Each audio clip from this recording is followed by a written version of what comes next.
Okay, students, so let's look at this question. Which one of the following is the most likely root cause for menstruation not taking place at regular cycling in human female? बेटा अगर इस question में आपने बस एक काम करना है, थोड़ा सा इसमें एक गड़बड़ है। आप इस इन को मत पढ़िए, ठीक है ना? क्योंकि अगर आप इन पढ़ेंगे ना तो इस क्वेश्चन का मतलब निकल के आएगा कि मेंस्ट्रुएशन रेगुलर साइक्लिंग में नहीं हो रहा, मतलब कि इरेगुलर मेंस्ट्रुएशन हो रहा है। ये ऐसा प्रतीत होगा पढ़ के, अगर आप इन रखेंगे तो। आपने इन नहीं रखना, ठीक है? आपने क्वेश्चन को जो फ्रेमिंग थोड़ा सा इसमें इन जो है मिसप्रिंट में है, आपने इन कंसिडर नहीं करना, आप इसने इन को हटा के दोबारा पढ़ेंगे इसको। कैसे पढ़ेंगे? Which one of the following is the most likely root cause for the menstruation not taking place at regular cycling human female? ठीक है ना? तो वो मेंस्ट्रुएशन की बात नहीं कर रहा, वो फीमेल की बात कर रहा है कि फीमेल जो है वो रेगुलर साइकिल की फीमेल है, कि उसकी साइकिल्स बड़ी ही रेगुलर रहती हैं और बाय चांस उसमें मेंस्ट्रुएशन नहीं हो रहा, तो उसका रीजन क्या रहेगा, ये सोचना है। हालांकि जब इसको पहली बार पढ़ोगे, अगर आप इनको कंसीडर कर लोगे, फिर कंसीडर द इन को आप कंसीडर करोगे, तो फिर क्वेश्चन पूरा ही अलग से बदल जाएगा। वो उसके रीजंस मल्टीपल हो सकते हैं, ठीक है ना?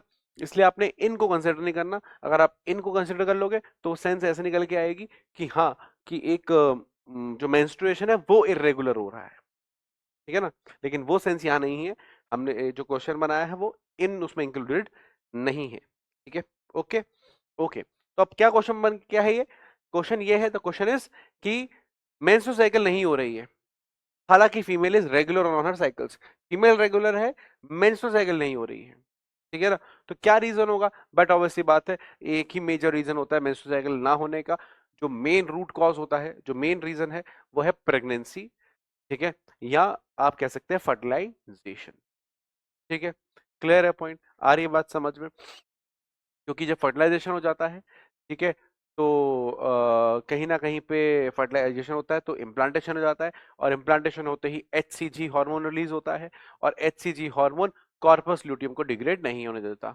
कॉर्पस ल्यूटियम डिग्रेड नहीं होता तो एस्ट्रोजन प्रोजेस्टेरोन की मात्रा कंटिन्यूअसली बढ़ी रहती है, और क्योंकि वो बढ़ी रहेगी तो अल्टीमेटली मेंस्ट्रुएशन नहीं आएगा, ठीक है? आ रही है बात समझ में? ओके, तो वन बाय वन ऑप्शंस को देख लेते हैं, वन बाय वन ऑप्शंस को समझ लेते हैं।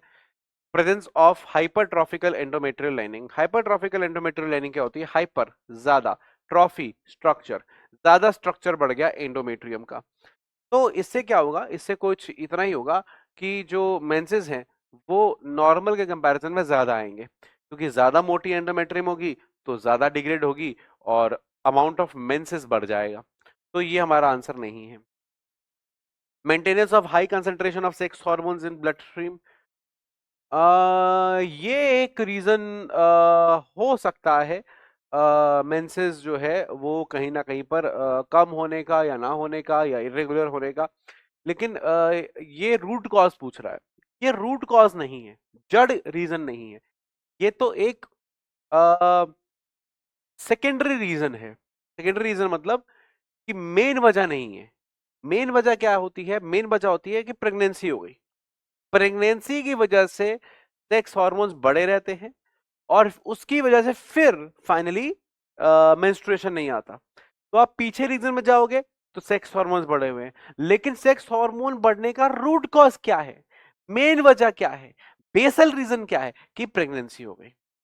इसलिए रूट कॉज में हम फर्टिलाइजेशन ऑफ द वोम को क्लिक करते हैं, इंक्रीज या high concentration of sex hormones को कंसीडर नहीं करते रूट कॉज में। हाँ, अगर वो पूछता कि हाँ, क्या क्या कॉज हो सकते हैं कि मेंस्ट्रुअल साइकिल कम हो जाए या इरेगुलर हो जाए, तो हाँ, फिर सेक्स हार्मोन्स का बढ़ना एक कॉज हो सकता है, क्योंकि सेक्स हार्मोन्स बढ़े रहेंगे तो अल्टीमेटली एंडोमेट्रियम डिग्रेड नहीं करेगा, एंडोमेट्रियम प्रॉपर्ली डिग्रेड नहीं करेगा तो मेंस्ट्रुएशन नहीं होगा। लेकिन याद रखिएगा, इसने रूट कॉज पूछा है। क्या पूछा है? जड़ वजह पूछी है, बेसिक रीजन पूछा है, मेन, है ना, बेस रीजन पूछा है, ठीक है? सी क्या है? Degradation of well developed corpus luteum. ये भी रीजन होगा? नहीं, उल्टा, सॉरी, माय बैड। ये रीजन बिल्कुल नहीं होगा। क्यों? क्योंकि कॉर्पस लूटियम जब डिग्रेड हो जाता है, ठीक है, उसी की वजह से प्रोजेस्टेरॉन डिग्रेड होता है, उसी की वजह से एंडोमेट्रियम डिग्रेड हो जाती है। आ रही है बात समझ में? तो अगर डिग्रेडेशन ऑफ कॉर्पस ल्यूटेम हो गया, ये तो मेंसेस ले आएगा। तो ये पूछा क्या है, मेंसेस नहीं हो रहा है। तो याद रखना कि इसमें डी भी ठीक है, बी भी ठीक है, लेकिन क्योंकि रूट कॉज पूछा है तो हम आंसर क्या लगाएंगे, ज्यादा सही लगाएंगे, रूट कॉज कौन सा हो जाएगा, डी हो जाएगा।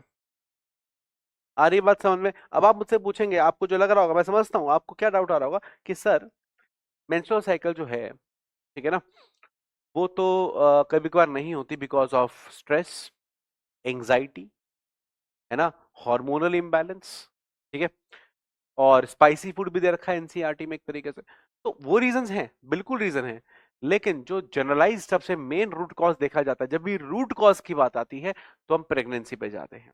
ये सेकेंडरी रीजंस हैं और इनकी वजह से मेंस्ट्रुअल साइकिल डिले हो जाती है, थोड़ी सी एब्सेंट हो जाए कंप्लीटली, काफी लॉन्ग टाइम तक एब्सेंट रहे, ये नहीं होता।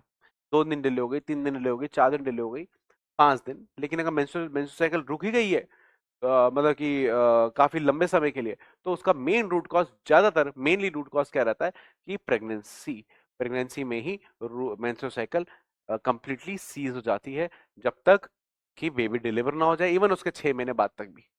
ठीक है, आ रही है बात समझ में? तो जब भी रूट कॉज की बात आएगी हम फर्टिलाइजेशन, अब आप ये भी सोच रहे होंगे कि सर तो फर्टिलाइजेशन दिया है, every fertilisation does not lead into implantation. बिल्कुल ठीक बात बोल रहे हो, यहाँ पे फर्टिलाइजेशन की जगह पे इम्प्लांटेशन देना होना चाहिए था। बिल्कुल ठीक बोल रहे हो आप, बिल्कुल सही दिमाग लगा रहे हो, मैं आपके साथ बिल्कुल हूं कि यहाँ पे फर्टिलाइजेशन की जगह पे इम्प्लांटेशन होना चाहिए था। लेकिन मेरे बच्चे, फिर से मैं तुझे बताना चाहूंगा कि देख, नीट के एग्जाम में या किसी भी एग्जाम में क्वेश्चन कभी कभार परफेक्ट नहीं होते हैं, ऑप्शंस परफेक्ट नहीं होते हैं, आपको मोस्ट सुटेबल आंसर चूज करना होता है, आपको समझना पड़ता है कि एग्जामिनर आपसे क्या पूछना चाह रहा है, ठीक है ना, ये दिमाग आपको लगाना पड़ता है। तो आप मोस्ट सुटेबल आंसर ले जाएंगे, the most suitable answer is D. हालांकि मैं मानता हूं, बिल्कुल मानता हूं कि यहाँ पर इम्प्लांटेशन होना चाहिए था, फर्टिलाइजेशन से कोई मतलब इसका नहीं होता है। इवन कि मैं ये मानता हूं, आप सही सोच रहे हो कि अगर आज फर्टिलाइजेशन हो गई और 4 दिन में वो फर्टिलाइज जाइगोट डिग्रेड हो गया तो भी मेंसेस आ जाएगा। तो मेंसेस ना आने का रीजन फर्टिलाइजेशन नहीं होता, मेंसेस ना आने का जो एक्चुअल कॉज है वो इम्प्लांटेशन होता है। लेकिन इस क्वेश्चन में हम मान के चल रहे हैं, बहुत सारी चीजें मान रहे हैं, कोई बात नहीं, इस क्वेश्चन में मान के चल रहे हैं कि fertilisation is leading to pregnancy. यहाँ पे क्वेश्चन बनाने वाला यही सोच के साथ बैठा है, वो थोड़ा सोचना पड़ता है, ठीक है ना। आप जब ज्यादा क्वेश्चन करेंगे आपको समझ में आ जाएगा कि क्या एग्जामिनर पूछ रहा है, उसको क्या जवाब देना है, ठीक है।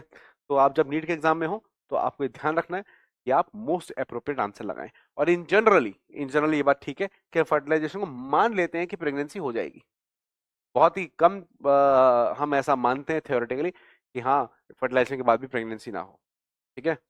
बाकी आप सोच बिल्कुल बढ़िया रहे हो, मैं आपकी सोच के साथ बिल्कुल एग्री करता हूँ, ठीक है। तो कॉन्सेप्ट क्या यूज किया हमने यहाँ पे, कॉन्सेप्ट यूज किया है बेसिक सा प्रेगनेंसी एंड मेंस्ट्रुअल साइकिल का।